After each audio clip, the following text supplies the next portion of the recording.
¿Qué os puedo decir de Lorenzo? Que nos conocemos hace muchísimos años. Bueno, tú eres de la quinta de Javier Sierra, de toda esta gente, de Iker, de Bruno. A todos los he conocido, no quiero deciros cómo me acuerdo de haberlos conocido, porque eso implica que me he hecho yo muchísimos más años, no a ellos, pero yo sí, a mí sí.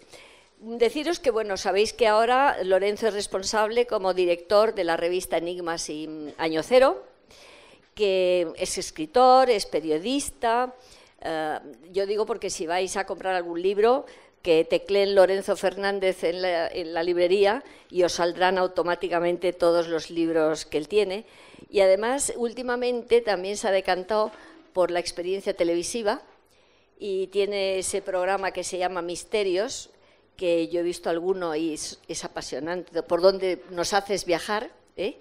Así que os lo recomiendo a todos los niveles. Pero hoy está aquí para contarnos esas 50.000, algo así, ¿no?, kilómetros andados. Me ha dicho que el problema que tiene con la serie es que, como les entusiasma viajar, pues recorren el mundo y eso es un ritmo que a lo mejor, pues bueno, pero puedes empalmar. Cuando termines este programa, pues empalmas con otro, porque tú tienes cuerda para eso y para mucho más. Bueno, pues os dejo con él porque seguro que será él el que tenga que contarnos cosas interesantes y no yo con esta presentación mía. Gracias, Lorenzo, por tenerte.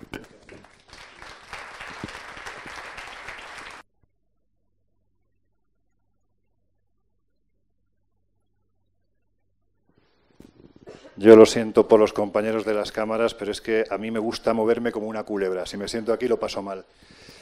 En primer lugar, muchas gracias a todos por estar aquí. Yo valoro muchísimo el tiempo de la gente y que hayáis decidido, permitirme que os tutee, hayáis decidido compartirlo hoy conmigo y con esta experiencia, ¿no?, de 3 meses que ha sido fascinante. De verdad que os lo agradezco. Y agradezco también al grupo EPTA, a Aldo, a Sol, a Paloma, a Piedi, a José Lu, a todos los que conforman este grupo ya veterano de gente que hace investigación, pero de la buena, de verdad. Agradezco que hayan decidido invitarme para hablaros de una pasión. Si queréis apagamos más, porque como quiero meteros miedo, si estamos a oscuras estaremos mejor. Esto resiste peso, ¿no? Vale. Sí, es una buena mesa. Sí. Pues realmente al final no han sido 50.000, han sido 62.720 kilómetros que hemos hecho en prácticamente 2 meses y unos 25 días más o menos, casi 3 meses. Ha sido una experiencia única en la que lo único malo que ha habido, y bueno, quienes me conocéis, amigos que hay por aquí, lo único malo que ha habido ha sido que hay muchos viajes que me hubiera gustado hacer con mi querido doctor Jiménez del Oso. Porque sé que hubiéramos tenido unas conversaciones deliciosas, porque sé que me hubiera aclarado muchas dudas, porque sé que además hubiera contribuido a que lo que estábamos haciendo fuera infinitamente mejor. En cierto modo ha estado, ¿no? Pues yo siempre lo llevo muy dentro, ¿no?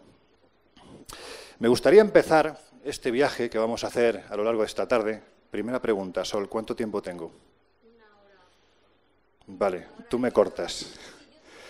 Porque ha sido difícil seleccionar temas, seleccionar viajes, ha sido difícil. No me puedo quedar con ninguno porque todos me han apasionado. Son 14, 16 viajes los que hemos hecho. He intentado, bueno, ir un poco a los más desconocidos, ¿no? Esta tarde me traigo a los más desconocidos y, bueno, pues voy a intentar ser breve. Cuando digo esto, mis amigos se ponen a temblar. Pero voy a empezar con el único que no pudimos hacer. O por lo menos en esta ocasión. Yo la primera vez que estuve en Argelia fue en el año 2010. Nos hicimos desde Argel hasta Tamanrasset la transahariana, es decir, la carretera por la que antiguamente discurría el París-Dakar. Imaginar, ¿no?, para los que somos muy frikis de esto, pues era parar en cada 200 kilómetros, sacarnos fotografías, aquí estamos, fíjate lo que está haciendo el conductor de repente pasaba por un túnel, se bajaba y había un montoncito de piedras y él ponía otra piedra más. Finalmente descubrimos que eso lo hacen porque es la forma de que los jinas, los genios, esos entes en cierto modo diabólicos del Corán que aparecen en la Shura número 4, pues les dejen tranquilos durante el viaje, ¿no? Hicimos, como os digo, ese periplo llegamos a oasis preciosos como el del Golea, estuvimos en ciudades prohibidas como Benisgard. Aquí la sonoridad de los nombres de los lugares donde paramos es curiosa porque dicen que Tolkien utilizó esa sonoridad para aplicarla posteriormente a esa maravillosa obra que es El Señor de los Anillos. Benisgard, para que os hagáis una idea, es una ciudad prohibida donde viven los menobitas, está totalmente amurallada. Y allí, a partir de las 7 de la tarde, más o menos cuando ya se hace de noche, los occidentales no podemos estar, porque aparte de prohibida es una ciudad sagrada. Me llamó poderosamente la atención observar cómo las mujeres ya no iban con un burka, es que era todavía peor, porque solo podían ver por un ojo. Era lo único que tenían al descubierto, ¿no? Algo terrible. Y llegamos hasta Tamanrasset. Tamanrasset ya es la frontera con los países más conflictivos. De hecho, nosotros estuvimos justo cuando estaba todo el follón con Libia. ¿Recordáis, no? Gaddafi, todo este lío. Y recuerdo que cuando llegamos a esta zona que aparece en imagen, en la zona de Ashkren es donde se encuentran los Tuareg, los hombres del desierto, los que no conocen fronteras, los hombres libres dicen que son, ¿no? Allí llegamos a la parte más alta, el Ashkren, y como si fuera un chiste nos encontramos con una ermita, la del padre Charles de Foucault. ¿Y por qué digo que era como un chiste? Porque allí solo habían 3 ermitaños, un francés, un polaco y un catalán. Y nos recibió el catalán, el padre Ventura, un tipo fascinante, nos aseguró que era feliz y nos empezó a contar las historias que se cuentan, precisamente las tradiciones, ¿no? Las leyendas que nos vienen de estas zonas del desierto. Y nos contó que había un lugar muy cerca, en el Valle de Abalesa, donde fuimos. Y en el Valle de Abalesa lo que hay es un promontorio bastante alto. Cuenta la leyenda que hace aproximadamente unos 2000 años, una princesa llamada Tinginan, vuelvo a repetir, estamos en el marco de la leyenda, Tinginan, de la que se decía que era una mujer bastante alta, atravesó desde Marruecos hasta esa zona del sur de Argelia con una camella blanca y acompañada de su séquito. Al final, a ese valle de Abalesa exclusivamente llegaron la camella y Tinginan, de la que decían que era una mujer especialmente grande, ¿no? La leyenda dice que es la madre diosa fundadora del pueblo tuareg. Si habéis visto alguna vez un tuareg, no hay ninguno bajito. Son todos auténticos gigantes. Yo creo que además eso es lo que hace que tengan esa resistencia para vivir en un lugar que seguramente para nosotros, los occidentales, es absolutamente inhóspito. Y nos decían que en ese montículo que había en el Valle de Abalesa, los tuareg se quedaban dormidos y tenían sueños premonitorios. Esto fue así hasta que en el año 1926 a Byron Tristan de Porok se le ocurrió decir, oye, ¿y si debajo de ese montículo hay algo? Y se puso a excavar. ¿Y qué encontró? Una tumba gigantesca. Y se descubrió que Tinginan no formaba parte de la leyenda, sino que era una realidad. La momia de Tinginan estaba allí enterrada. Hoy en día la podéis encontrar en el Museo del Bardo en Argel. No era una gigante como podemos pensar hoy en día, un Pau Gasol, ¿no? Por poner un ejemplo, pero era una señora que medía 1,76 m, que para hace 2000 años era bastante grandota, ¿no? Lo que llamó la atención de aquellos que estaban realizando la excavación fue el hecho de que esa tumba jamás había sido abierta. Y encontraron dentro una moneda del periodo romano, de la época de Constantino, y una Venus del periodo auriñaciense, es decir, de hace 30.000 años. Aquello era como una cápsula del tiempo. Nadie entendía qué demonios hacían esos objetos, con otros tantos, ¿no?, en el interior de esta tumba. Todos objetos que habían sido utilizados, según decían los tuareg, para realizar sus particulares rituales de magia, ¿no? Por eso era el lugar donde ellos dormían y donde tenían esos sueños premonitorios. Pero ¿por qué no pudimos ir en esta ocasión, en septiembre del año pasado, para ver lo que queríamos ver? Bueno, porque la situación era bastante peor que la que nos encontramos en 2010. En 2010 el padre Ventura, en el Ashkren, nos decía que había que tener mucho coraje para llegar hasta allí, porque prácticamente Al-Qaeda del Magreb estaba a poco más de 1000 kilómetros y tú veías en la frontera cómo pasaban los 4x4 cargados con los lanzacohetes, ¿no?, camino de Libia. Allí era muy fácil que te secuestraran. De hecho, nosotros en Tamanrasset éramos poco menos que espías de la CIA, ¿no? La gente nos miraba raro porque no había occidentales. El objetivo era llegar, y lo haremos, al sitio que os voy a mostrar ahora. Un sitio que se descubre en el año 1952. Lo descubre un personaje fascinante que tenéis en imagen. Se llama Henri Lot. Lo siento por mi francés, no es muy bueno. Henri Lot, que fue durante un tiempo el director del Museo del Hombre de París. Decir esto es hacer mención a posiblemente la que era la más importante institución científica de aquel tiempo. Y este hombre fue a esta zona del sur de Argelia porque tiempo atrás, en la década de los años 30, el capitán de la Legión Francesa extranjera, Charles Brennan, había llegado más allá de lo aconsejable. Lo que decía la historiografía oficial es que en estos territorios jamás había habido asentamientos humanos estables. Había pueblos nómadas, tuareg, pero poco más. Sin embargo, Charles Brennan lo que le dijo a Henri Lot es que lo que habían descubierto en una meseta de altura era fascinante, era increíble. Aquello no debía de estar allí. En la meseta de Tassili, Tassili significa meseta. En la meseta Al-Najer, Tassili Al-Najer, habían descubierto miles de abrigos de montaña con un arte rupestre increíble, que mostraban escenas de lo que era este desierto hace 10.000 años, cuando aquello era un vergel, cuando estamos hablando de que este desierto era una selva, donde había rinocerontes enormes, están representados en estas piedras, en esas pinturas, había jirafas, eso evidentemente hoy ya no existe. Pero sin embargo lo que llamaba la atención de Charles Brennan no eran esos animales, eran otros seres que parecían convivir con los clanes tribales que habitaban esta región del Sahara hace ya más de 10.000 años. Personajes como estos. Henri Lot, yo os recomiendo que busquéis en San Google su nombre y que leáis los textos de estos exploradores absolutamente románticos, porque ya no solo es que se dejaran la piel, sangre, sudor, lágrimas y en ocasiones hasta la propia vida, sino que yo creo que por la propia pasión luego lograban redactarlo de tal forma que te desplazaban al lugar y que te hacían partícipes de sus sentimientos. Henri Lot describía la subida a esta meseta a más de 700 metros sobre el nivel del mar. Estamos en un desierto que no es de arena, aquí ya es piedra, piedras afiladas. Él aseguraba que las bestias, los caballos, cargados con todo el material científico, prácticamente no podían seguir subiendo porque las patas se cortaban con las aristas y caían rodando las barranqueras abajo. Pero él quería seguir, porque le habían contado que allí había algo muy raro, algo muy raro. Seres que como auténticos polifemos, en estos testamentos de piedra, se asomaban desde el pasado planteando una incógnita extraordinaria. ¿Quiénes eran?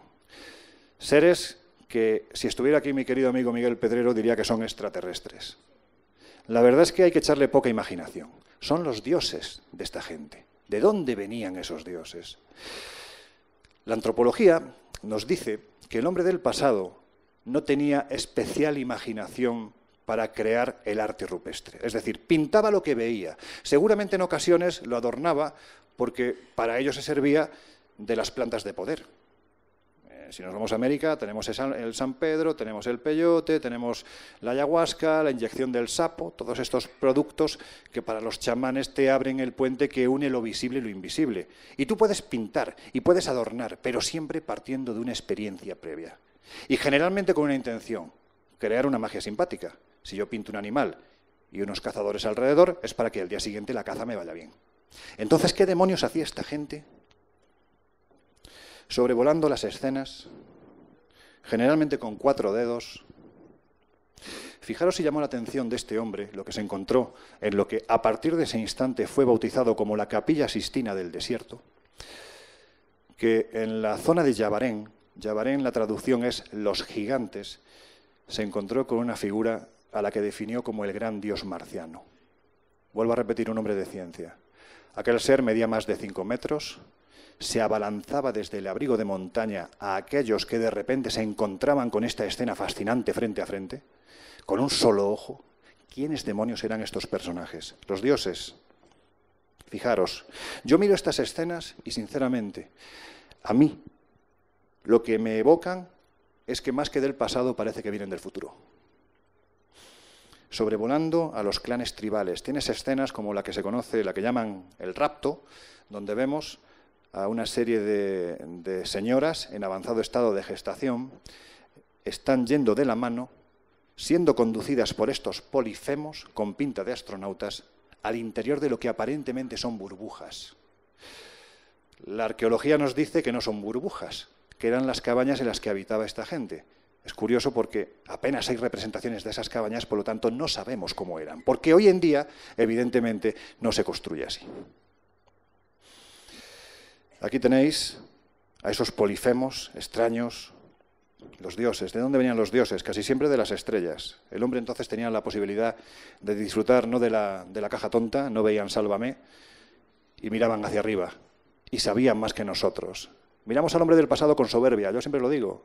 Somos quizás demasiado hábiles, ¿no?, para decir, estamos en el primer mundo, la humanidad nunca ha estado tan evolucionada como ahora.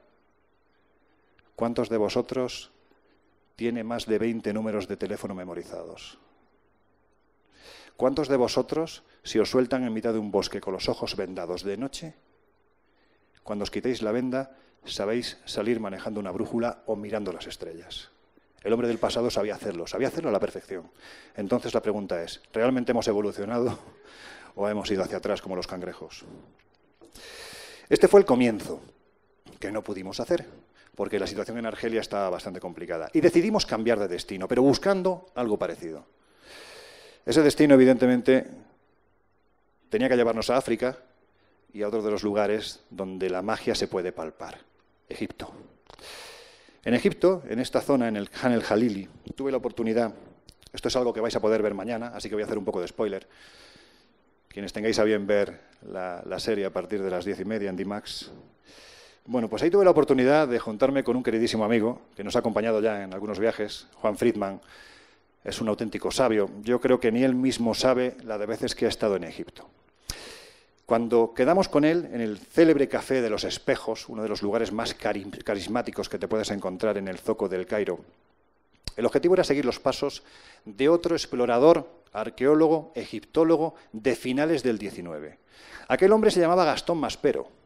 Gastón Maspero era un hombre de ciencia, hasta que pasa lo que suele pasar en aquel tiempo totalmente romántico del XIX, cuando uno se enfrenta a una cultura tan inexplicable como es la egipcia. Se le rompen los esquemas. Y él empieza a atender que los mitos, quién sabe si nos están contando una historia real. El mito, escarbando en él, te encuentras esa parte real que tenía, porque el hombre del pasado, precisamente para que todo el mundo lo entendiese, aquel que tenía el conocimiento, para que todo el mundo lo entendiese y además le atendiese, vestían la historia como si fuera un mito. Por eso estaban tan adornados, pero esto no quiere decir que todo fuera mito. Y Gastón Maspero empezó a investigar una historia alucinante. Él llegó a la conclusión de que antes de Menes, el primer faraón de la primera dinastía, hubo otra serie de gobernantes que durante los 6.000 años anteriores, es decir, 6 milenios, estuvieron gobernando el país de los faraones. Se decía de ellos que eran una especie de semidioses de tamaño más o menos gigantesco. Cuando hablamos de gigantes, vuelvo a repetir, no es lo que tengamos en la cabeza de un ser de 10 metros, no, es que un señor de 2 metros ya era un gigante por aquel tiempo. Y se decía además que tenían aspecto leónido. Ellos entran en el Valle del Nilo aproximadamente en el 10.500, 11.000 a.C. Pero esto forma parte del mito. Ahora, ¿qué es lo que nos proponemos nosotros en esos kilómetros de los 60.000 que hicimos, en esos kilómetros que hicimos en Egipto? Bueno, pues intentar buscar pruebas de que esta historia era real, o por lo menos argumentos que validaran que por qué no podían haber pasado. Y el primero que nos abre los ojos es mi querido Juan en el Zoco del Cairo. Y nos habla de la Esfinge. La Esfinge como, ¿por qué no?, una posible representación de estos seres anteriores. Claro, lo que tenemos aquí, según nos dice la historiografía oficial, es al faraón Kefren. En el 2100 a.C. más o menos, es cuando es modelada, pero lo primero que te planteas es que cuando tú ves el canon de proporciones egipcio te das cuenta de que ellos podían construir a un tamaño gigantesco, pero el canon era perfecto. La cabeza estaba hecha al tamaño que le correspondía al cuerpo, los brazos igual, las piernas igual. Sin embargo, aquí nos encontramos con un cuerpo de león y una cabeza muy pequeñita. Claro, lo que yo me planteo es que si tiene cola de león, patas de león y cuerpo de león, ¿por qué no pudo tener cabeza de león? ¿Por qué no pudo llegar en ese 2100 a.C. el faraón Kefren y dijo, anda, mira lo que hay aquí, vamos a modelar la cabeza, le pongo la mía, y ese sería el motivo de que la cabeza sea más pequeña con respecto al cuerpo? Pero claro, ¿qué pruebas hay de esto? Bueno, pues ahí tenemos uno de los grandes proscritos de esta cosa que es la historia, cuando parece que no interesa, porque cambiar los libros de historia es muy difícil. Hay un gran negocio detrás de esto. Hay un señor que llega en el año 1991 que se llama Robert Scholz, es un geólogo de la Universidad de Boston y él decide investigar los estratos de la Esfinge. Y él empieza además por el foso, porque él considera que esto era una montaña natural, pequeñita, pero montaña al fin y al cabo, que empezó a ser excavada desde el foso y se fue dando forma al león. Digamos que, como decían del David de Miguel Ángel, estaba en la piedra y Miguel Ángel lo único que hizo fue retirar lo que sobraba. No, pues en este caso ocurrió lo mismo. En este caso se retiró lo que sobraba y se dio forma a ese león. Claro, cuando Robert Scholz empieza a investigar la erosión que se ha provocado en la parte baja de la Esfinge, se da cuenta de que ahí se han producido unas lluvias muy potentes. Hace mucho tiempo que no llueve en Egipto, hace mucho tiempo que no llueve en el desierto de esa forma. Por lo tanto, él llega a la conclusión, analizando los estratos, de que esta construcción perfectamente se puede ubicar en el 10.500, 11.000 a.C. Esto evidentemente rompería todas las cronologías de lo que nos dice la historiografía oficial. Pero bueno, aquí yo creo que estamos haciendo un ejercicio de historia heterodoxa, ¿no? Sobre todo apoyándonos en los textos y en las investigaciones, no de un pobre periodista, sino realmente de gente, científicos como este geólogo, que se han atrevido a enfrentarse al dogma establecido. Pero hay más. Nos hacían falta más pruebas. Y para eso había que viajar a un lugar al que hoy en día es complicado llegar. Complicado porque para llegar a Soag, en el corazón del país del Nilo, puedes hacerlo volando a Luxor y luego en autobús 1 hora más o menos, pero canta demasiado. Estás atravesando ciudades universitarias y estos son auténticos criaderos de integristas, con lo cual la policía desaconseja absolutamente ir a este templo, que es el templo de Seti I en Abidos. ¿Por qué fuimos nosotros allí? Bueno, nos dijeron que había más pruebas de esta historia. Concretamente, el templo es fascinante porque todavía posee gran parte del cromatismo de la pintura original de aquel que lo hizo Seti I hace ya varios miles de años. Y tenemos una sala, la que se conoce como Sala de los Ancestros, donde en la pared de la derecha tenemos a Seti I con su hijo, el gran Ramsés II, y justo delante los 76 cartuchos de los principales faraones de la historia dinástica, de la historia oficial. Solo faltan faraones herejes como Agnatón o Tutankamón, por ejemplo, o por supuesto la faraona, ¿no? Hatshepsut, tampoco está representado el cartucho, pobrecita. Pero bueno, no era Lola Flores, era Hatshepsut. Pero bueno, el caso es que están ahí representados. Aquí podríamos dejarlo. Lo que sorprende es que justo enfrente, en la otra pared, en la izquierda, tenemos replicada la misma escena. Aparece Seti I, aparece Ramsés II y aparecen una serie de cartuchos. Lo que pasa es que estos cartuchos ya no representan a faraones conocidos. Están representando a algo anterior. Dicen que los nombres de esos semidioses, de esa conocida como Compañía de Horus, los Ensuhor, que habitan Egipto en ese tiempo. Pero lo que pasa desapercibido de este templo, porque nos quedamos en lo que vemos, pero hay que ir un poquito más allá, a lo que no vemos. Porque lo que no vemos está 14 metros por debajo del nivel del suelo, por debajo del nivel sobre el que se levanta el templo de Seti I. Y es este lugar. Fijaros, pongo de nuevo la prueba de la venda a los ojos. Si alguno de nosotros nos llevan a este lugar con una venda de noche sin ver el entorno y nos dicen dónde estamos, yo estoy convencido de que más de uno diría Tiahuanaco. Estamos hablando de que este templo no tiene parangón en todo el país y en toda la historia de Egipto. Quienes habéis estado en Egipto y habéis estado en templos como Karnak, como Luxor, sabéis que no hay prácticamente 1 centímetro cuadrado que no esté lleno de jeroglíficos. Estos son completamente planos. Es piedra enorme, descomunal, colocada una encima de otra y ni un solo jeroglífico. Este lugar es conocido como el Osirión. Lo que nos cuentan los mitos es que en el tiempo primordial, en el tiempo de la leyenda, Set, el señor de las tierras áridas, el señor del desierto y por lo tanto el menos querido, y su hermano Osiris, el señor del valle fértil, del valle del Nilo y por lo tanto el más querido, entablan una batalla. Finalmente la batalla la pierde Osiris, es troceado en 13 o 14 partes, no recuerdo ahora mismo. La más importante, la cabeza, es llevada aquí, a este lugar, el conocido como el Osirión. Pero ¿por qué es importante este sitio para la historia que estamos siguiendo? Porque es un calentamiento de cabeza para los arqueólogos. El templo de Seti I, el que está justo al lado, vuelvo a repetir, está 14 metros por encima. Por lo tanto, lo que te dicen los geólogos es que para construir este templo se ha tenido que producir una acumulación de sedimentos a lo largo de la historia y de esta forma llegar al tiempo en el que Seti I decide levantar la primera piedra. Pero si tú desciendes a 14 metros, ¿a qué tiempo tienes que remontarte? Bueno, pues los geólogos te dicen que perfectamente te podrías remontar al 10.500, 11.000 a.C. ¿Sabéis el único sitio donde hay algo similar en el país de los faraones? Justo delante de la Esfinge, el templo de la Esfinge.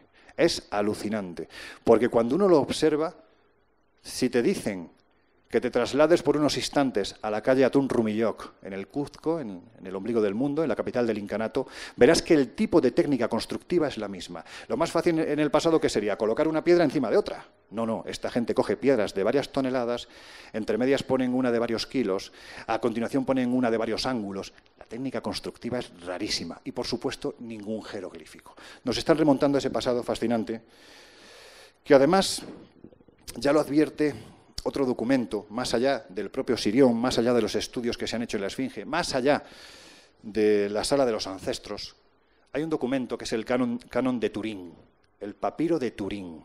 Ahí también tenemos representados a los diferentes faraones de la época predinástica, pero en una de sus partes están representados los nombres de aquellos semidioses. La arqueología dice que esto ya es mito, que esto forma parte de la leyenda, porque en el papiro también se contaban leyendas. Estamos hablando de un papiro administrativo, en el que prácticamente se cuenta el día a día, los gastos que tenían. Es decir, es algo como una especie de lista de la compra, y sin embargo de repente a alguien se le ocurre colar un mito. Sinceramente, a mí me cuesta creerlo. Yo creo que es más fácil explicarlo de esta forma que admitir que antes de la época faraónica pudo haber una época prefaraónica que seguramente tuvo mucho que ver con la construcción de la Esfinge, que seguramente tuvo mucho que ver con la construcción de las 3 grandes pirámides de la meseta de Gizeh. Después de la Cuarta Dinastía no se ha vuelto a replicar nada parecido. Y nos dicen los arqueólogos que es porque se les acabó el dinero. Vaya explicación. Es que a partir de ese momento te encuentras pirámides como, por ejemplo, la pirámide de Chocolate, que es un mojón de tierra. De repente, de una dinastía a otra, se les olvida construir. ¿O es que eso ya estaba antes? Y cuando llegaron los egipcios, lo que hicieron fue replicar lo que los dioses les habían dejado. Los dioses, que yo no voy a pensar como mi amigo Miguel Pedrero, al que antes citaba, que son extraterrestres ni nada por el estilo. Yo estoy convencido de que es otra humanidad. Yo estoy convencido de que no somos la primera humanidad. Yo estoy convencido de que del 12.000 hacia atrás hubo algo que desconocemos y que no era ese hombre que se metía en la cueva para dormir y que exclusivamente salía para cazar o para reproducirse. Ese hombre sabía mucho. Y esos vestigios los dejó. Lo que pasa es que, claro, hay que buscarlos. El problema de si los buscas es que corres el riesgo de encontrarlos. Bueno, aquí tenéis esa comparativa de los Sirión con lo que es la puerta mayor de la ciudadela de Tiahuanaco. La verdad es que se parecen. Y estamos hablando de culturas que teóricamente ni coinciden cronológicamente y, por supuesto, geográficamente les separan varias decenas de miles de kilómetros. Esto es Ilustani. Lo he traído porque es un sitio muy desconocido dentro de la cultura tiahuanaco. Cuando llegas al altiplano peruano-boliviano, en la localidad de Puno, pues cuando llegas allí todo el mundo va con la obsesión de meterse en Desaguadero, la frontera, o ir a la Isla de la Luna, ir a la Isla del Sol, pero principalmente ir a Desaguadero para meterte ya en Bolivia y llegar a Tiahuanaco y a Pumapunku, que es, bueno, pues el tótem para los que nos gustan estos temas. Y sin embargo, todos dejan de lado este lugar, Silustani. Silustani es un cementerio, pero un cementerio con estas chulpas, esa forma cónica invertida, que sinceramente está hecho a escala de gigantes. Se dice que ahí enterraban a una persona, pero es que ahí perfectamente podrían caber 40. No se encontró jamás ajuar funerario. Es un sitio rarísimo.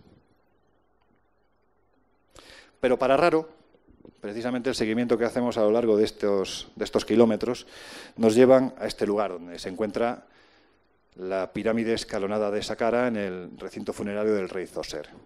Quizás lo enorme de este lugar, a nivel arqueológico y, por supuesto, a nivel histórico, haya solapado el que para mí es el lugar más espectacular, enigmático, descomunal, alucinante, flipante, todos los adjetivos que queréis ponerle, de todo Egipto. Un lugar que a mí me impresiona bastante más de lo que puede impresionar la Gran Pirámide de Keops, por poner un ejemplo. Y seguramente ha pasado desapercibido, ¿sabéis por qué? Porque se encontraba al lado de este sitio. Nadie buscaba más allá. ¿Para qué? Si aquí tenías, pues es un recinto funerario extraordinario.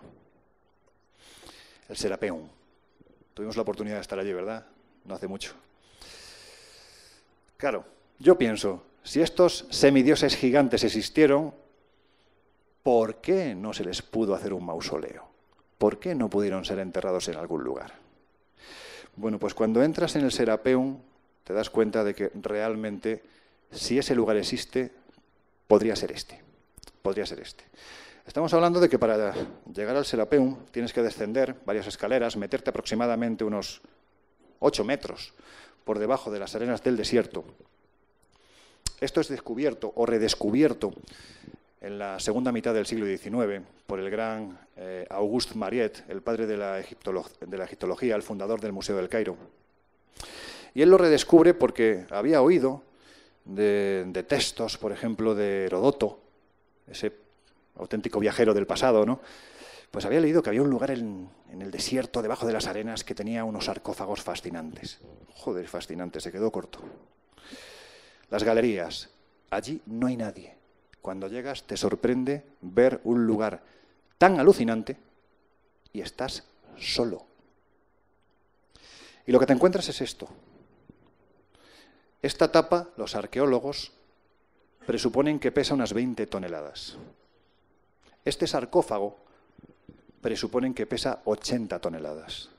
Fijaros, porque este es uno de los 24 que se encuentran en el Serapeum, que no fue colocado en su capilla final. Cada uno de ellos está colocado dentro de una capilla. Cada capilla está aproximadamente a 1,5 metros, 2 metros del nivel de la galería. Es decir, ya no es solo el ejercicio de desplazarlos, que ya supone un grandísimo enigma, sino que encima luego tenían que bajarlos. Y estamos hablando de granito. Granito, si hay aquí algún geólogo, creo que es dureza 7 en la escala de Mohs. Es muy duro, pero del mismo modo es muy quebradizo. Un pequeño golpe, ¡pumba!, y el sarcófago se te parte. Bueno, pues fijaros, porque esta imagen yo creo que es muy definitoria del enigma que nos encontramos aquí. Para pasar entre pared y sarcófago te tienes que poner de lado. ¿Cómo demonios empujaban 80 toneladas por estas galerías? ¿Cómo los descendían a estas capillas? Y lo más importante, yo creo que es la pregunta que nos hacemos todos. ¿Para qué los hicieron? Porque lo que nos dice la arqueología es que este lugar era un punto de culto a los bueyes Apis y eran allí enterrados. Nunca se ha encontrado ninguna momia. Bien, es cierto que cuando Auguste Mariette llega allí se da cuenta que las tapas han sido descubiertas, por lo tanto, perfectamente podemos pensar que antes de Auguste Mariette algún ladrón de tumbas entró, desplazó las tapas y se llevó lo que había dentro. Vamos a aceptar pulpo como animal de compañía. De hecho, este es el único de los 24... Mira, ya me lo he cargado. Es que me emociono y empiezo a pegar aquí golpes. Bueno, pues ese que estabais viendo es el único que tiene en todo su perímetro jeroglíficos. El resto están completamente lisos. ¿Qué sensación te da? Ya se ve, ¿no? Gracias, Aldo. La sensación que te da es que esto fue reutilizado. El egipcio llegó a este lugar y dijo, ¡uy, qué bonito! Fíjate, vamos a ponerle nuestras cositas. Y le puso la escritura. Pero es el único de los 24 que aparece con esa escritura. De hecho, esto no se puede hacer ni se debe de hacer. Pero es que es una tentación. Meternos dentro, ¿no? Y ver cómo es en su interior. Es alucinante porque, ¿os acordáis del anuncio del algodón no engaña? Si tú pasas un paño por esta pared, el pulido es tan perfecto que te acabas reflejando como si fuera un espejo. ¿Qué herramientas utilizaron aquellas personas para hacer esto? Para hacer esos ángulos. No son redondos, son ángulos rectos. Os decía que Auguste Mariette llegó a este lugar y se encontró 24 sarcófagos abiertos. Y os he mentido. Había uno que no, había uno que estaba cerrado. La arqueología de aquel tiempo, vamos a decirlo así, funcionaba de otra forma. Se regía por otros parámetros. Y ellos tenían ganas de descubrir qué fue lo que hicieron. Pues ante un sarcófago cerrado, ¡pumba!, dinamita. Y lo dinamitaron. Cuando se produce la explosión, toda la galería, que hace un cuadrado hasta la entrada, un pasillo y luego un cuadrado, toda la galería se llenó de polvo. Pero de repente, como si los dioses del pasado estuvieran llamando la atención a los profanadores, este sarcófago, como si fuera una aspiradora gigante, aspiró todo el polvo al interior e hizo que de nuevo el aire de la galería quedara puro. Yo me imagino a Auguste Mariette y a aquellos que le acompañaban nerviosos porque habían logrado abrir el sarcófago. Y me imagino lo que tenía que pasar por su cabeza. ¿Qué habrá en el interior? Pues Auguste Mariette se acercó al sarcófago cuando ya el aire se había aclarado, miró en su interior y ¿sabéis lo que encontró? Nada. No había nada. Claro, y aquí es cuando podemos elucubrar.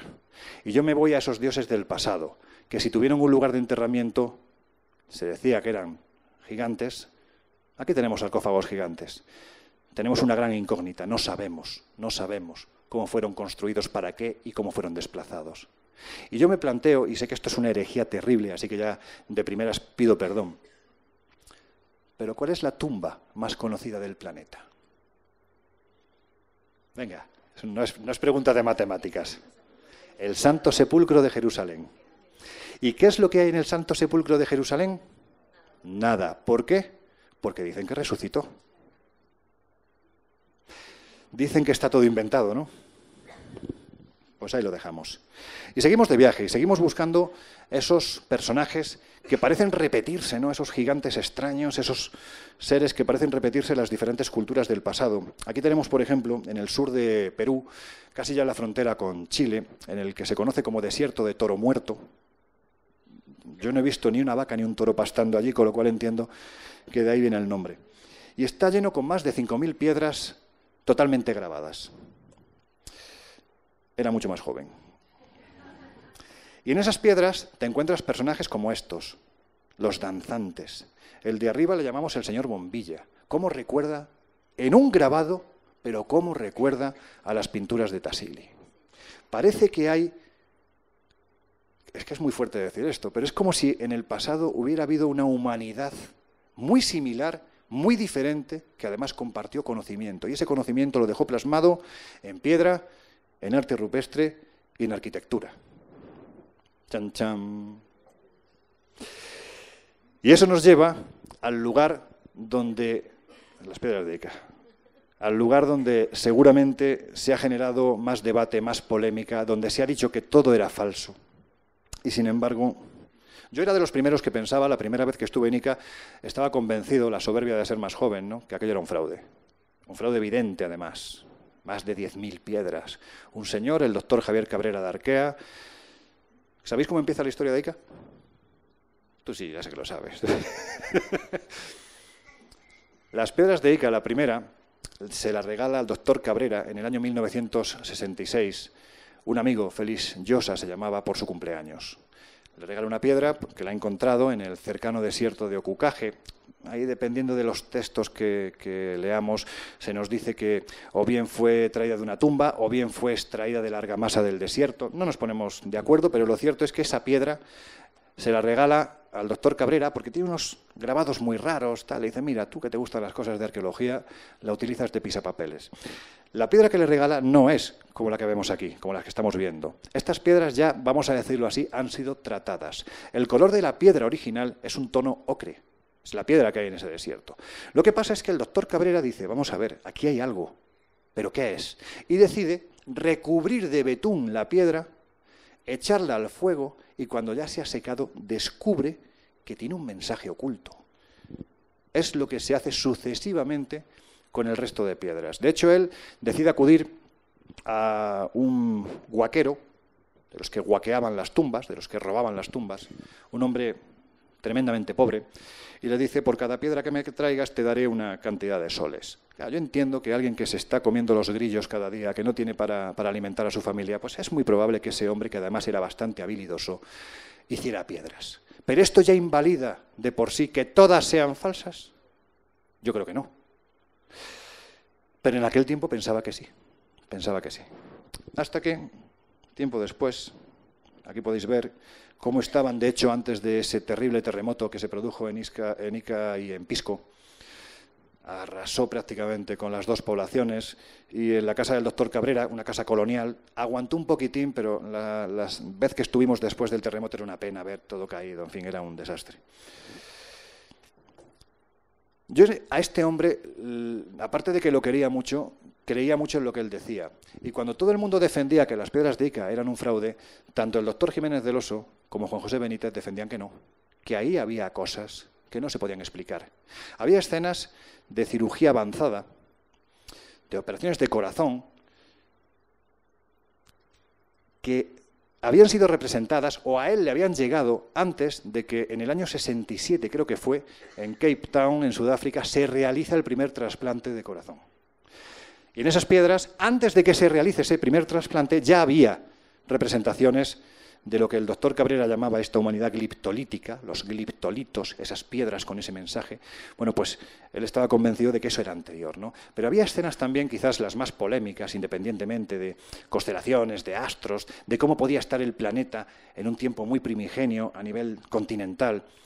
Las más polémicas eran las escenas que mostraban a hombres dando caza a dinosaurios. Esto es un imposible, es una aberración histórica. El hombre aparece en escena, o algo parecido al hombre, hace unos 2 millones de años, y sin embargo el dinosaurio desaparece en el Cenozoico hace 65 millones de años, por lo tanto no hay una confluencia histórica. Y sin embargo estas piedras representaban esto.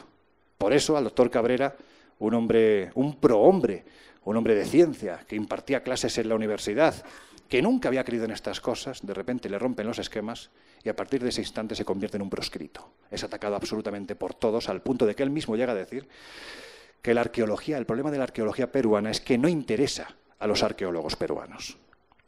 Él muere, yo creo que bastante decepcionado con la humanidad, siendo consciente de que ha hecho un gran descubrimiento y que nadie le presta atención. Y yo pensaba, como idiota que era, que esto era un fraude.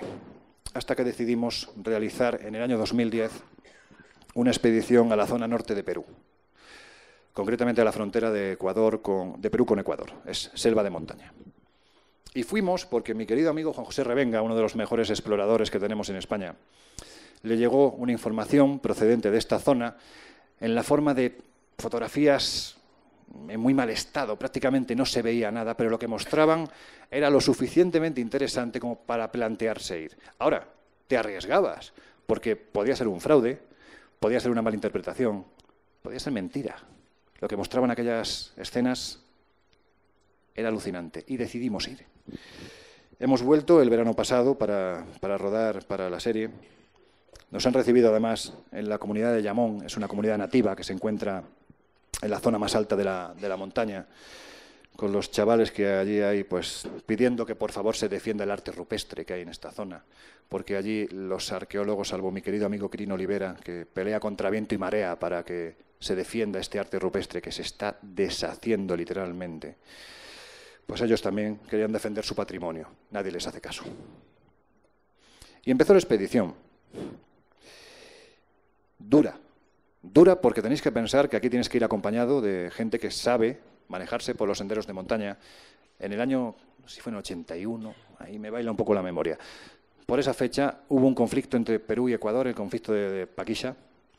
Esta zona no había petróleo, no había oro, no había plata, no había nada, pero al final llegaron a la conclusión de que ni para ti ni para mí, y la minaron.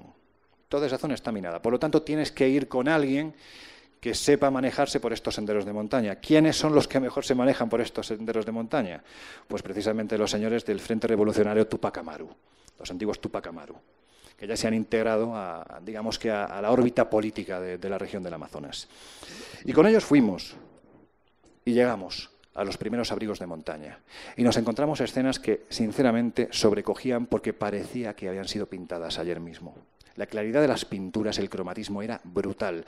¿Por qué? Porque esta zona, que es una zona sagrada, a la que tienes que pedir permiso para entrar, es una zona en la que desde hace miles de años se inician los chamanes. Hay enterramientos de chamanes. Nosotros acampamos encima de un cementerio nativo, cosa que, sinceramente, como andaluz que soy, no me hace ninguna gracia.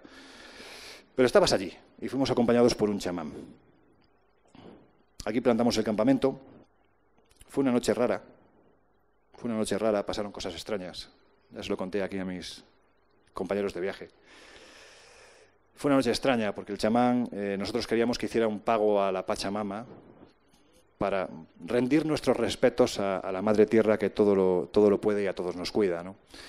Pero aquel chamán no estaba haciendo un pago a la Pachamama, aquel chamán estaba haciendo una invocación. Nosotros hemos asistido a varios rituales de este tipo y más o menos sabemos diferenciar, ¿no?, lo que es una cosa y lo que es otra. Y aquello no me hacía ninguna gracia. De hecho, además, me estaba provocando bastante intranquilidad. Porque nosotros, el chamán con el que habíamos quedado, se perdió por la selva.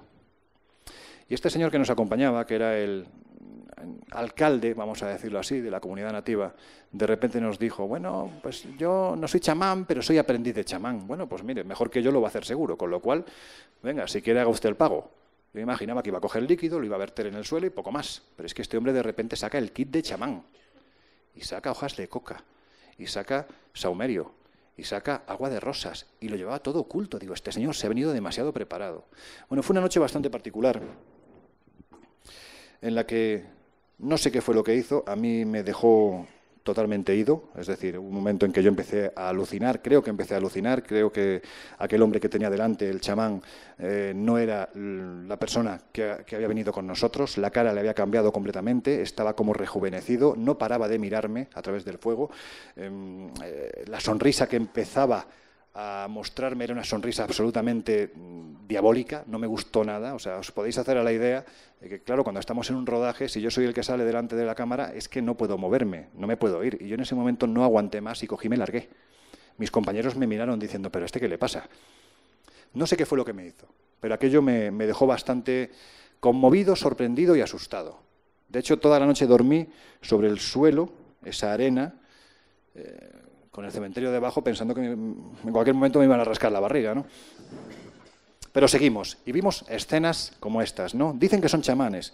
Bueno, pues vemos que se repiten las escenas en el arte rupestre de diferentes puntos del planeta. Aquí otro señor que parece llevar una especie de escafandra. Luego aquí tenemos a ese extraño ser, un canguro parece, ¿verdad? Al que está mirando otro, a este nosotros le llamamos pocholo, por la mochila, que tampoco tiene aparentemente nada que ver con el resto de arte rupestre.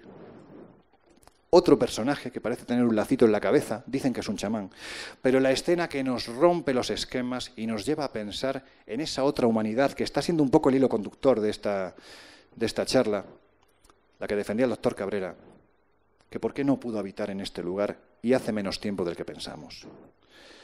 Nos viene cuando de repente nos encontramos personajes más grandes con otros más pequeños que parecen estar rodeando en algo, bueno, pues una formación geométrica, y dentro parece que hay otro más pequeño. Pero la escena que nos sobrecoge es esta. Una escena de caza. Allí la llaman chanco. El chanco es cuando los guerreros iban, o los cazadores iban a cazar. Pero, ¿qué demonios está cazando esta gente? Este lugar es conocido como el Valle de los Dinosaurios. La paleontología nos dice que, salvo en Argentina y en Norteamérica, en ninguna otra parte del continente se han descubierto restos de dinosaurios. Y la sensación que da es que estos señores están dando caza a lo que parece ser un dinosaurio. Claro, yo pensé, íbamos acompañados de un arqueólogo. Doctor Quirino, ¿usted qué opina? Eso no salió en la tele. La cara de póker que ponía este señor era alucinante porque no era capaz de dar una explicación. Él era consciente de que estas pinturas se habían datado entre 8 o 10.000 años de antigüedad. Es muchísimo tiempo. Pero decía, claro, evidentemente parecen hombres cazando dinosaurios. ¿Dinosaurios pequeñitos? Vamos a ver. Las condiciones del terreno se sabe que no han cambiado prácticamente los últimos 12.000 años. Precisamente por eso se ha conservado también este arte rupestre. Porque la vegetación ha cubierto los abrigos de montaña, el sol no ha dado directamente sobre la pintura y por lo tanto no se ha perdido el cromatismo. Esa es la explicación para que se vean tan claras. Pero, ¿esto qué es? Bueno, pues después de darle muchas vueltas a la cabeza, de comernos la olla, de decirme ¿esto qué demonios es?, se llegó a la conclusión, por supuesto no se puede demostrar, que en esta zona del planeta habitó una involución de los antiguos saurios. Vamos a decirlo así, dinosaurios pequeñitos, que llegaron incluso a convivir con los primeros asentamientos humanos. Y no solo eso, a servirles de comida. Esto podría explicar que las piedras de Ica lo que representaban eran precisamente a esos personajes, a esa humanidad, vamos a decirlo así, anterior, dando caza a estos animales. Pues yo sinceramente estoy convencido que sí. como he hecho lo más difícil, que es ir hasta allí, creo que puedo opinarlo. Son las 9. Vale, ya voy terminando. Bueno. Ah, son menos cuarto. Bueno, pues entonces sigo. Vale, pues entonces sigo. Bueno, vamos a dejar, si os parece, vamos a dejar, ya que estamos con las jornadas del grupo EPTA, tiene que haber fantasmas, ¿no? Claro, si no, no sería divertido. Entonces, en estos kilómetros que nos hemos hecho, vamos a dejar a un lado ya esas humanidades pasadas, esos posibles gigantes, la existencia o no, quién sabe, detrás de los mitos, pues que pudo haber algo real, y nos vamos a algo, para mí particularmente más delicioso, ¿no? Que es el país de los fantasmas por antonomasia, que es Escocia, ¿no? Esta es la Royal Mile. La Royal Mile, para que os hagáis una idea, une el Palacio de Verano de la Reina de Inglaterra, el Holyrood House, y el Castillo de Edimburgo. Debajo, ¿habéis estado en Edimburgo? Bien. ¿Habéis estado en los callejones? Pues ya no os cuento nada, venga. Claro, este es el problema de estar en un sitio con gente tan viajera.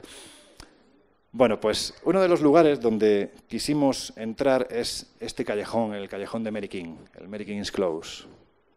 Es alucinante, porque muy poquita gente sabe, cuando paseas por el Edimburgo actual, tan maravilloso, con esa apariencia tan medieval, pues muy poquita gente sabe que esa ciudad que ahora vemos fue construida realmente en la primera mitad del siglo XIX. De segunda planta para arriba fueron demolidos todos los edificios, de tal forma que de segunda planta para abajo se utilizó como cimentación para los nuevos edificios que ahora podemos contemplar. Lo que pasa es que la parte de abajo no la sellaron ni la taparon, la dejaron como estaba. Por eso, cuando tú entras en los callejones subterráneos, te encuentras la ciudad antigua de Edimburgo bajo tierra, la ciudad de las almas perdidas, la ciudad de los apestados. Para que os hagáis una idea... Uy, qué susto que ha sido eso. Vale. Para que os hagáis una idea, en el siglo XVI, a través del puerto de Leigh, entra la terrible peste bubónica. Sabéis que la peste bubónica provocaba la inflamación de los ganglios, de los bubones. Cuando el cuerpo, cuando la persona empezaba a notar esta inflamación, ya sabía que le quedaban días, horas. Y estos lugares donde habitaban, en la caída de la montaña, sabéis que Edimburgo está construida sobre un volcán extinto. Bueno, pues en la caída de la montaña era donde habitaban la gente más humilde. Lo que hicieron en el consistorio es algo de lo que no se enorgullecen y de hecho ahora lo intentan borrar de su historia. Lo que hicieron fue levantar unos muros enormes entre los barrios pudientes y los barrios menos pudientes. De tal forma que cuando pasó la epidemia, tiraron los muros y lo que se encontraron fue gente apilada que había muerto a raíz de la epidemia. Hubo personajes como el doctor George Ray, un auténtico ángel, un ángel que parecía un demonio. Él llevaba esta máscara tan típica del carnaval veneciano, ¿no? Lo que se conoce como il dottore de la peste, donde metían las esencias, metían las hierbas aromáticas, posiblemente no tanto buscando evitar el contagio como el terrible hedor, la peste real que había en estos lugares, ¿no?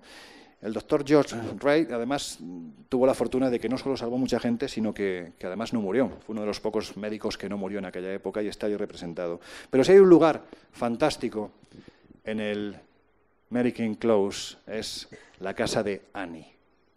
¿Quién es Annie? A finales de los 90 del pasado siglo, una vidente japonesa, una vidente particular, porque ella iba a lugares donde supuestamente se producían misterios para demostrar que eran fraudes. Es curioso, es curioso.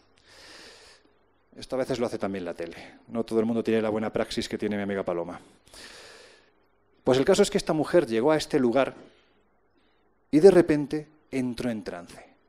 No pudo evitarlo. Y empezó a hablar. Y decía que en esa pequeña estancia de apenas 40 metros cuadrados habían habitado 8 personas, todos miembros de una misma familia, en la época de la peste. Uno tras otro habían ido muriendo, salvo la pequeña Annie, que con 7 años aguantó la enfermedad, pero no pudo aguantar el no poder comer y murió de hambre. Bueno, pues esta mujer lo que empezó a ver fue, en un rincón de aquella pequeña estancia, el fantasma de la pequeña Annie. Le sorprendió tanto que desde ese momento colocaron un arcón en el lugar donde apareció, donde fue vista esta pequeñita, y desde entonces todo el que va al Mary King's Close lo que hace es dejar una muñequita para que Annie en el más allá esté contenta. Cuando está lleno el arcón, lo que hacen es vaciarlo y llevar los juguetes a los diferentes orfanatos que hay en la ciudad. Por lo tanto, vemos que el misterio también a veces contribuye a hacer buenas cosas, ¿no? En el Mary King's Close también te puedes encontrar con historias como la de Andrew Chesney, que fue el último habitante del lugar, un fabricante de sierras.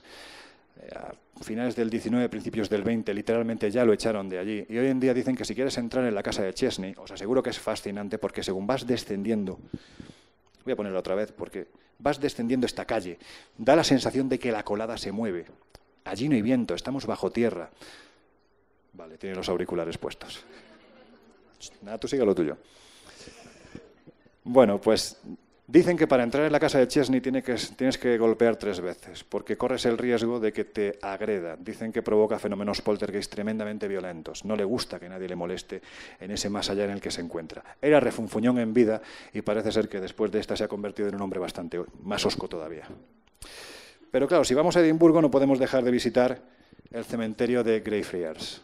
Es un sitio alucinante. Para que os hagáis una idea, es tan alucinante que J.K. Rowling, cuando en un pub que está muy cerca de este lugar, que se llama The Elephant House, empieza a pergeñar su maravillosa y casi universal obra Harry Potter, pasea por Greyfriars y va cogiendo los nombres de las lápidas para nombrar a los protagonistas de la novela. Por eso, cuando hablamos de Lord Voldemort y todos estos, han salido de ahí. Han salido del cementerio de Greyfriars, uno de los lugares más encantados de Escocia y prácticamente que del Reino Unido. Aquí vemos cómo en las tumbas, cuando vemos los cráneos, son la representación de aquellos que murieron en la época de las grandes epidemias, bien fuera de peste, bien fuera de cólera. La idea era evitar que por aquel entonces digamos que había un tráfico de cadáveres bastante habitual. Las diferentes universidades de medicina pagaban dinero a los malhechores, ¿no?, que habían para que profanaran las tumbas y se llevaran los cadáveres para poder experimentar con ellos. Lo que pasa es que muchas veces lo que hacían era desenterrar cadáveres que habían fallecido después de la epidemia, por lo tanto lo que hacía era volver de nuevo a potenciar una epidemia. Por eso acabaron cubriendo las tumbas con rejas. Pero aquí tenemos uno de los fantasmas más amables que podemos encontrar allí, que es el fantasma del pequeño perro Bobby. Sí, eso te gusta, ¿eh? Bobby era un perrito que pertenecía a John Gray, que era un soldado, murió, y cuando murió fue enterrado en Greyfriars. Bueno, pues el perrito se quedó durante los 15 años de vida que tuvo durmiendo encima de la tumba de su dueño, a tal punto de que la historia conmovió tanto al pueblo de Edimburgo que todo el mundo lo alimentaba y todo el mundo lo cuidaba. De hecho, cuando Bobby murió, lo quisieron enterrar en el cementerio, pero evidentemente a ser un terreno consagrado no lo permitieron. Y está enterrado en los muros exteriores del cementerio de Greyfriars. Y dicen que durante la noche, especialmente, como viene a ser casi siempre la leyenda, ¿no?, en noches de luna llena sale a pasear por esos pasillos, ¿no?, que tiene el cementerio y es posible verlo. Lo que pasa es que en Greyfriars, aquí tenemos a Bobby, en Greyfriars no todos los fantasmas son amables. Esta es la Greyfriars Kirk. Es la iglesia en la que en la segunda mitad del siglo XVII se reunieron los Covenanters, los patriotas. Ellos estaban hastiados del rey Carlos II de Inglaterra, de las constantes invasiones ideológicas y religiosas que quería imponer y decidieron emanciparse. Esto no hizo gracia al monarca y decidió mandar al abogado real George Mackenzie para que pusiera orden. Lo que pasa es que Mackenzie, digamos que la orden de vete a poner orden no la entendió muy bien y lo que hizo fue encerrar en la prisión de este lugar, de este cementerio, a 1.200 Covenanters que acabaron muriendo, torturados, allí por el mero hecho de toser o de quejarse, ya era suficiente para que este sádico los torturara prácticamente hasta la muerte, no les daba de comer, vivían en cárceles a la intemperie. O sea, imaginad lo que es el tiempo en Escocia, lluvia, frío, en fin, es un lugar difícil para vivir, sobre todo si estás al aire libre, ¿no? Bueno, pues esto hizo que George Mackenzie se ganara el sobrenombre de Bloody George, George el Sangriento. Y la estela de Bloody George vuelve en el año 1991. Él pide ser enterrado en Greyfriars. De hecho, allí está el Black Mausoleum, el mausoleo negro, donde está enterrado. Y llega en el año 1991. Imaginad ahora una noche de tormenta, un mendigo que no tiene dónde meterse y de repente llega al cementerio y ve que la puerta del mausoleo está abierta. ¿Qué mejor lugar para guarecerse del mal tiempo? Pues allí se mete, se tumba sobre, valga la redundancia, la tumba de Mackenzie con tan mala suerte de que esta cede. Se rompe la tumba y él va a parar justo al interior. A las pocas horas es encontrado en estado de shock por la policía. Él defiende a capa y espada que aquel personaje que habita dentro de la tumba le ha golpeado, le ha arañado. De hecho, estaba muy magullado, estaba tremendamente magullado y muy golpeado. Bueno, pues esto se repite en sucesivas ocasiones, a tal punto de que la prisión de los Covenanters es cerrada, se le pone un candado. Hoy en día, fijaros qué cosa más alucinante, solo se puede entrar si tú vas al ayuntamiento, a la City Chambers, que está además encima del Mary King Close, tú vas allí y pides un documento. En ese documento te advierten de lo que te puede pasar si entras en este lugar. Desde el año 95, más de 400 agresiones paranormales. Te advierten además que puedes sentir desde leves, bueno, como si te viniera un aire antinatural, hasta pequeños golpes, hasta golpes más fuertes e incluso hasta infartos. Y lo que tú haces es firmar ese documento para que el ayuntamiento, bueno, le quitas la responsabilidad de lo que te pueda pasar. Nosotros entramos, como no podía ser de otro modo. Este es el mausoleo negro. Y esta es la prisión de los Covenanters. Es un sitio raro, un sitio muy raro. Hay gente que habita en las casas que veis ahí, ¿no?, a la izquierda. Tuvimos la oportunidad de hablar con varios de ellos y sobre todo de observar algo muy curioso, que las ventanas que dan a esta zona las han tapiado por el interior de la casa, porque tienen miedo a lo que allí ocurre. Pues es un sitio muy recomendable, yo recomiendo que vayáis, lo vais a pasar bien. Y ya voy a terminar con el que para mí es mi sitio favorito. Mi sitio favorito, un lugar al que tenía muchas ganas de ir, pero nunca me había atrevido. Jamás. Claro, yo siempre lo digo, ¿no? Quienes me conocen saben que yo soy muy cobarde. Entonces, yo estos temas, digamos que los investigo, los sigo, me gustan, como una especie de terapia de choque para intentar combatir mis miedos. Pero como no lo consigo, pues yo sigo buscando y sigo metiéndome en estos lugares. Bueno, estamos en México, a 40 kilómetros de Ciudad de México, Xochimilco. Xochimilco está considerada la Venecia de Norteamérica. Está conformada por islas, pequeñitas islas, que sirven un poco de lugar de recreo, ¿no?, para los habitantes de esta megaciudad de más de 24 millones de habitantes. ¿Cuántos? 28 millones, contando el extrarradio, pues 28 millones. Un porrón, como dirán en mi tierra, un porrón de gente. Bueno, pues aquí, hace 60 años, un señor hosco, un tipo que no quería saber nada de la humanidad, decidió abandonar su casa de Ciudad de México e irse a vivir a su pequeña chinampa. Así es como llaman a estas islas, chinampas. Claro, yo siempre lo digo, la soledad a veces es lo suficientemente puñetera como para crearte fábulas en tu cabeza. Este señor estaba un día pescando y de repente empezó a oír un lamento que procedía de la laguna cercana. No estamos hablando de un fantasma, nada por el estilo. Era una jovencita, prácticamente una niña, 14 años, que le había dado por nadar y se estaba ahogando. Entonces, Julián Santana, que así se llamaba el protagonista de nuestra historia, en esa tesitura de voy a salvarla, con lo cual yo me puedo ahogar, me puedo enganchar con las lianas de la laguna y me puedo ahogar, o no lo hago, la chica se ahogó. Bueno, pues esa soledad le llevó a pensar que el espíritu de la niña volvería del más allá para vengarse por no haberle prestado auxilio. ¿Y qué fue lo que hizo Julián Santana? Crear un amuleto. De hecho, ese amuleto empezó a llegarle un día sí y otro también flotando por la laguna. Bienvenidos a la isla de las muñecas. La niña se ahogó. La niña se ahogó. Y él empezó a recibir muñecas y las empezó a colocar. Él lo vio como una señal. Tú tápate los oídos. Y lo empezó a notar como una señal. Sí, esta te puede contar la historia de José Pancho Campo, el pastor que vio al diablo, y te quedas, vamos, a mí me asusta.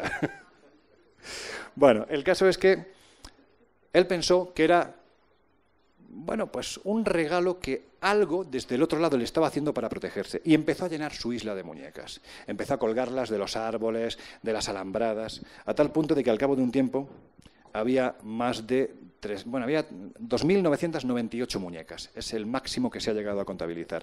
De hecho, hay una...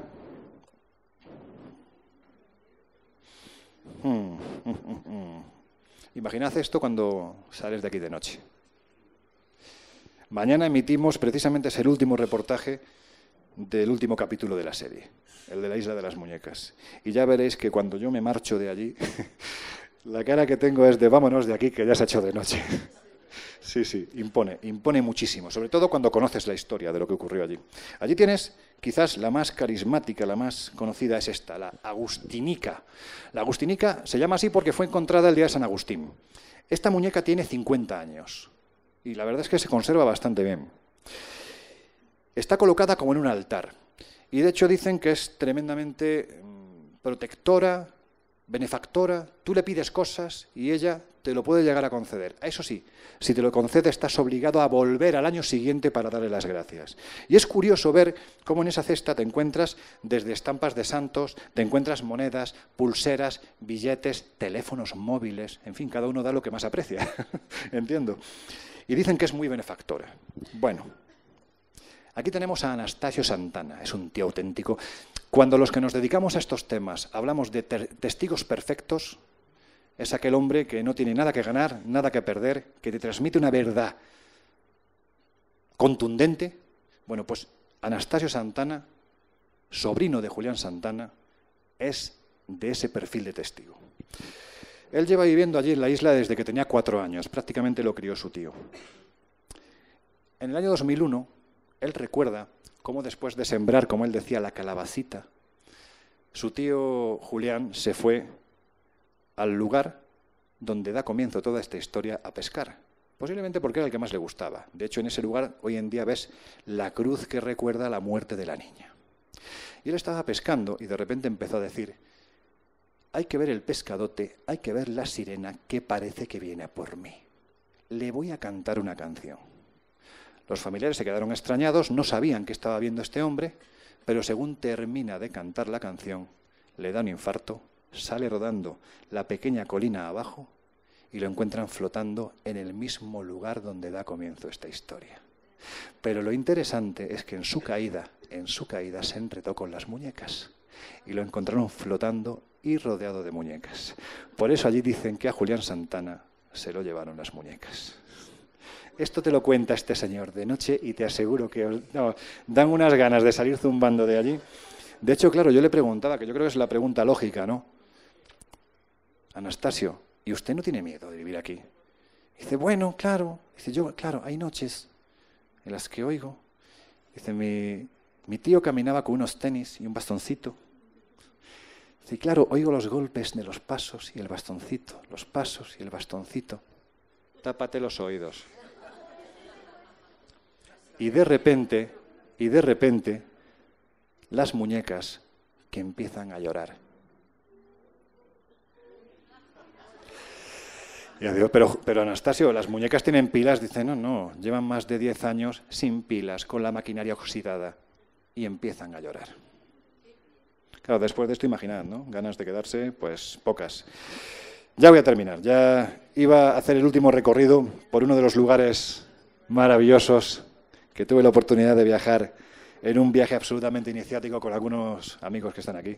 Era un viaje auténtico para redescubrir los montes de Valagia, como llaman allí, los montes Buccelli, no para buscar vampiros, sino para buscar qué había detrás del mito de los hombres lobo, ¿no? Si realmente empieza, como dicen, ¿no? en la Grecia clásica, en Licosura, ¿no? Cuando el rey Licaón se dedica a sacrificar seres humanos en homenaje a su dios Zeus Liceo, y Zeus Liceo lo castiga, convirtiendo a él y a toda su descendencia, los licaónidas, los acaba convirtiendo en lobo. Esto hace 2000 años, pero nosotros descubrimos que hace 2700 años ya había un culto extrañísimo a un dios llamado Salmosis, un dios que para poder ser inmortal y convertirte en soldado lobo, del que era conocido como el Gran Lobo Blanco, tenías que pasar 3 etapas. La primera aquí, la cueva Yalomita. Tenías que entrar al lugar donde él murió, en este lugar conocido como el altar. Él falleció y a los 3 años resucitó. Curioso, ¿verdad? Cómo se repite la historia. No son 3 días, pero bueno. Esto fue hace 2700 años. Una segunda peregrinación que te lleva a lo alto de los montes Buccelli, donde te encuentras esto. Una esfinge, un ofertorio natural. En lo alto, cuando se conseguía coronar esa segunda etapa, los soldados valerosos que lo habían logrado, después de enfrentarse a lobos y, en fin, a todo lo que había por allí, eran colocados en lo alto y los arrojaban a un bosque de lanzas. Si sobrevivían, seguían camino de la última de las etapas, la que se interiorizaba más, que era subir al pico Omu, que se encuentra un poco más adelante. ¿Quién fue el que cogió esta manía siglos después? Pues el último de los inmortales, el que está enterrado aquí, Vlad Tepes Drácula. Pues eso, como podéis comprobar, este equipo que tenéis aquí, nos lo hemos pasado muy mal haciendo estos viajes.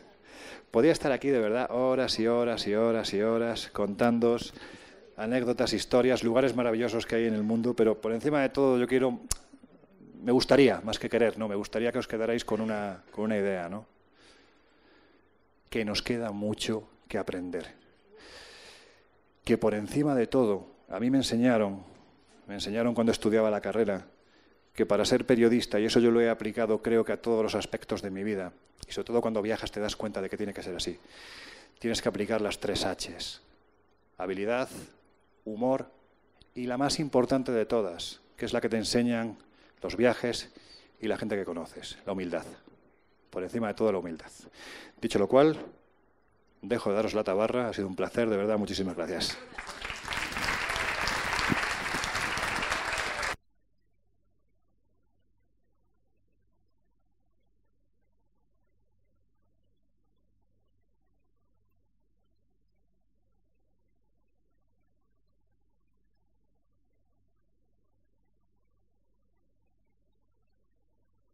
Me dicen por aquí que 2 preguntas. Intentaré ser breve. Las damas primero, ¿no?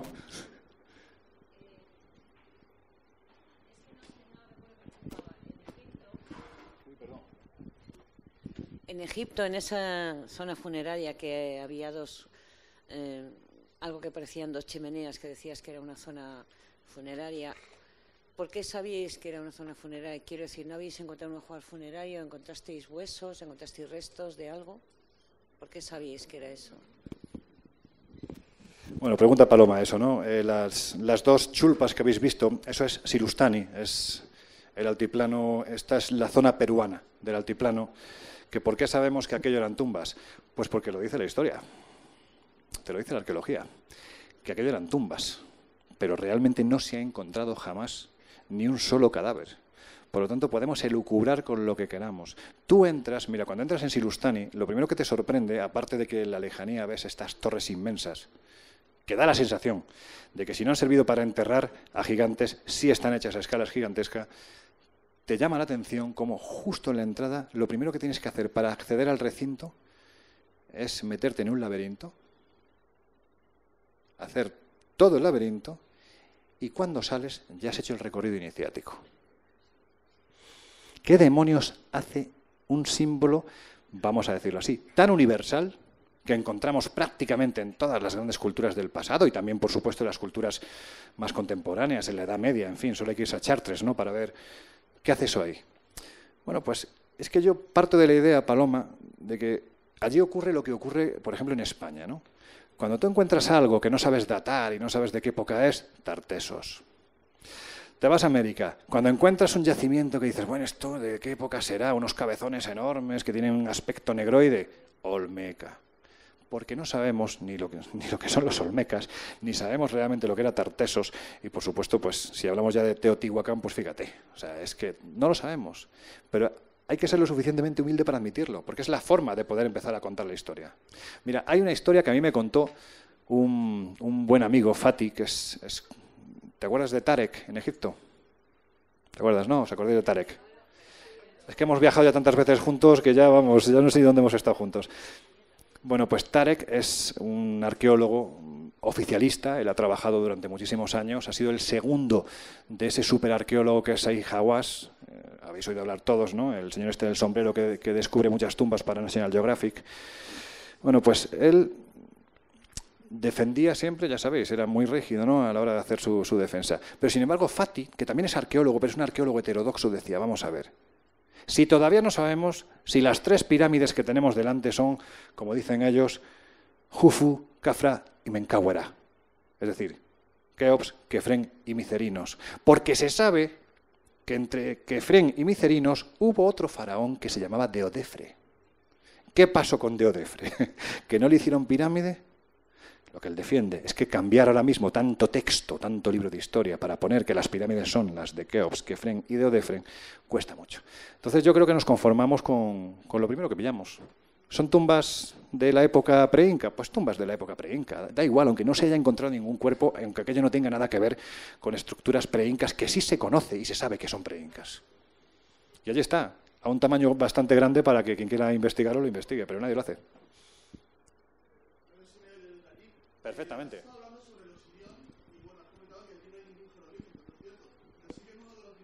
La rosa.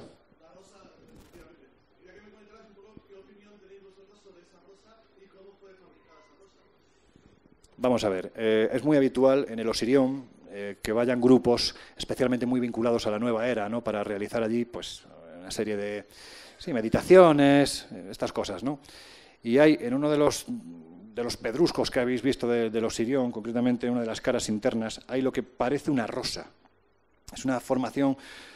¿Habéis visto alguna vez la formación de la lápida de Arjona, la lápida templaria? Buscadlo en Google, porque esto es muy parecido a lo que está representado en este lugar. Esto, estoy convencido, porque además, no es que esté convencido yo, es que me lo han dicho la gente de allí, esto en el siglo XIX aparecieron por allí una serie de señores pertenecientes a lo que prácticamente los grandes arqueólogos pertenecían, que eran logias masónicas, y marcaron este lugar como propiedad suya. ¿De qué forma lo hicieron? Poniendo esta rosa. O sea, no es una formación antigua. ¿Ya? ¿Ya está? Pues nos tenemos que ir. Gracias.